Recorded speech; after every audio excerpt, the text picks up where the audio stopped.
Souvent, j'ai du mal à dater le moment où j'ai commencé finalement à écrire Sporen, parce que ça a été un travail avec beaucoup de métamorphoses, disons, mais quand même, je considérerais que la première étape du travail, qui était un texte qui vraiment, dans sa forme, ne ressemble pas du tout à ce qu'est le roman aujourd'hui, c'était à Nantes. J'ai habité à Nantes,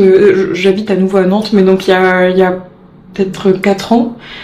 J'étais en service civique et j'avais plus de temps pour moi et j'étais entourée de camarades en service civique qui, d'une manière ou d'une autre, avaient lancé l'idée de d'écrire en groupe. Et en fait, ça a été pour moi le coup d'envoi pour commencer à écrire sur un sujet qui me tenait vraiment à cœur depuis longtemps, qui était des histoires de famille que m'avaient transmises mes tantes et ma mère. Oui, du côté de cette branche-là de la famille, on les appelait les sterrekeverhalen, les histoires fortes en néerlandais, parce que ce sont des histoires en néerlandais,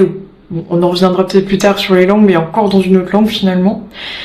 Et en tous les cas, j'étais dans un esprit plutôt de légèreté à ce moment-là, de m'autoriser sans me mettre la pression de il va falloir que ça devienne un projet conséquent, ça y est, là il faut que ça soit un roman, parce que jusque-là j'avais écrit des formes très brèves,